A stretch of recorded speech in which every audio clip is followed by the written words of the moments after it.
If a person appreciates writing with a fountain pen, it is generally for various reasons. I can't think of many things more satisfying than the way a pen glides across paper. However, writing with a scratchy nib is a frustrating experience. If you often use a fountain pen, you've probably had this other experience. Despite the fact that we have our own repair services and provide free nib tuning with the purchase of any pen or nib unit, I am frequently asked if there is anything that can be done at home to fix a scratchy nib.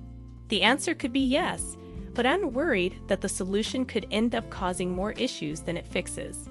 The following talk is based on the measures that I use to troubleshoot a scratchy writing pen. This nib has a sprung-up left tine. If a nib that used to write smoothly suddenly becomes scratchy, it likely experienced some kind of trauma, the most prevalent being misalignment. One of the tines can shift in relation to the other if bumped or dropped. This should be your primary priority. When the tips aren't aligned properly, one of them will be ahead of the other on the paper, revealing the sharp inner margin of the tipping. It also poses a threat to steady ink flow. A 10-power loupe is required for those of us with mere mortal vision to make out the crooked balancing. Only the courageous should proceed. It will require passing the pen to others before the problem can be fixed. Or it could be a trainer pen, as opposed to a writer, that you're looking for. When the right tine is raised, then the left, we can tell if the tipping is even. Keep the loupe near your eye and the pen's point aimed towards the loupe. Everything takes place within touching distance of your face.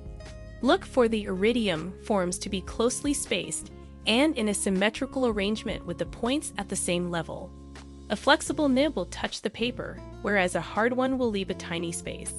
Test the tips by lifting the low side with your fingernail if you see one side is more than 5% higher than the other.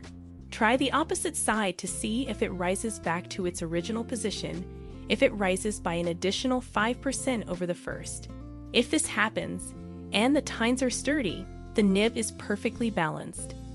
If one side consistently averages more than the other, you know exactly where to look for the source of the scratchiness. This nib is just right. Then check to see if the nib is centered on the feed.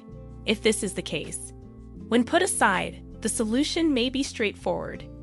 Carefully realign the nib with the feed. The best place to apply force is at the curved center, rather than at the shoulder or the tip of the tine. If you find that you've gone too far, try pushing from the opposite side, taking care to move the nib very slightly this time. Keep doing this until the slit meets the middle of the feed. Some nibs and feeds work better when they aren't perfectly aligned, but that's a topic for another day. A nib's readiness for use is determined solely by how it performs on paper and in ink. This is because the ink works as a lubricant and the paper provides friction. It's possible that the nib has rough edges or corners that are sticking on the paper, causing it to feel scratchy. To determine exactly where the scratch is most noticeable, I prefer to draw large circles and examine the results.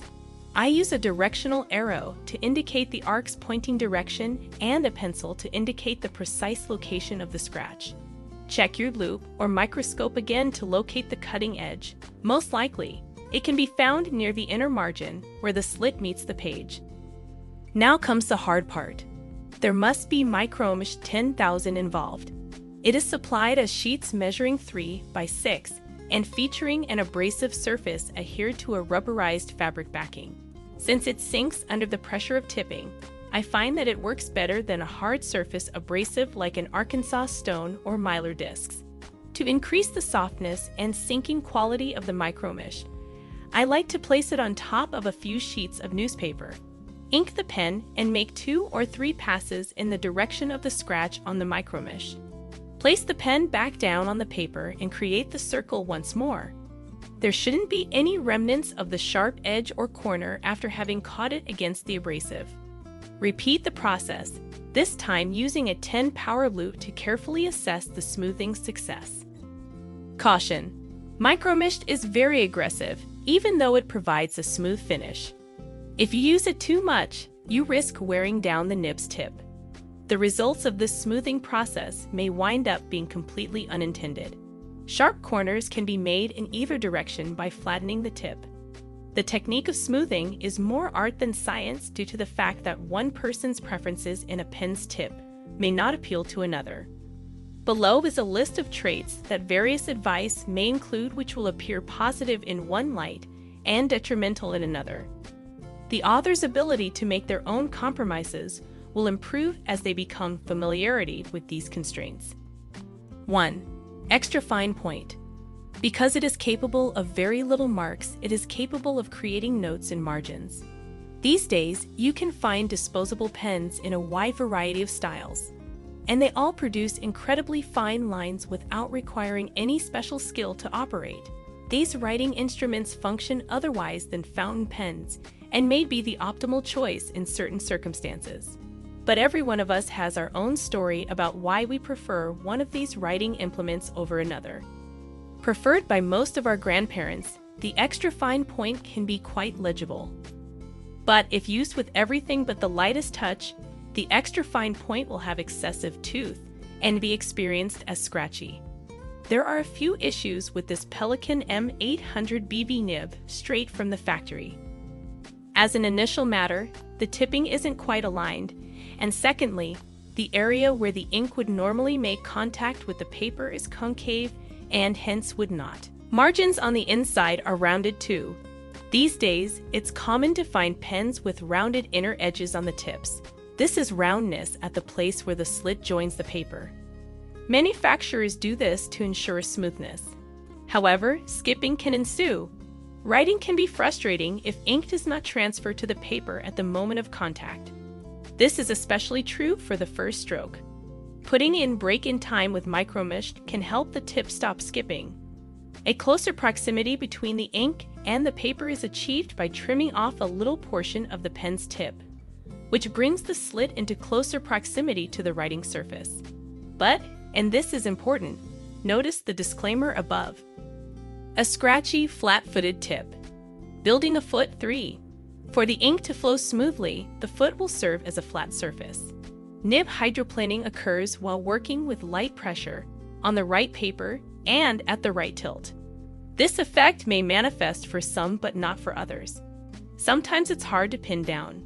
The flat necessary for this effect, if it has sharp edges, can snag and drag. Heaven and hell can be found on the end of a foot-long sliver. Snapshot of a flat-footed nib from the side. Fourth, with a high-angle foot or a low-angle foot. In creating and selling pens, manufacturers and retailers keep the average writer in mind when designing and sourcing their nibs, because the smoothest point will have a rounded but flat foot at the angle where the writer tip contacts the paper. Each person's foot is slightly different. The typical writing position for a pen is roughly 55 degrees above the paper. Those who prefer a higher angle or lower angle may find that the way the tip is cut is not good for them. Again, the author can get the perfect fit for a new foot without leaving home by utilizing a smoothing cloth. Caution, see up top. Smooth writing is achieved with wet nibs. 5. Because ink works as a lubricant, the more ink under the tip, the smoother the pen will feel, all other variables being equal. Too much ink from a pen can be annoying because it doesn't dry quickly and can cause the paper to flow through. As well as being unattractive, the bleeding might hinder readability. The ink flow of a nib can be easily adjusted to produce more fluid writing. Decreases are trickier to implement, so be wary about making too large of a change. If the tines are not evenly spaced, the nib can be made to write more scratchily. Therefore, this modification is not for the faint of heart. Refer to the second paragraph above. Increasing ink flow. Boost the ink flow by catching the nib's shoulders with your thumbnails while holding the pen on a large open desk with the nib pointing upright and looking at the underside of the nib, the feed. Separate the two halves by pulling apart and pressing down lightly on the nib's top. The slit gap can be seen open when light enters from behind. Use extreme caution and always double-check your work using a pen test. You should have some paper towels handy and not be going out to dinner right after testing the nib, since you will most likely end up with some ink on your fingers. In order to reduce the ink flow, the nib may need to be removed from the pen, which is a more time-consuming and frustrating process. Pinch the shoulders together uniformly to slow the ink flow somewhat. As can be seen, a smooth nib is the product of a number of dynamics working together. Nib balance is an art that requires practice and concentration. The rewards are considerable, but hazards abound.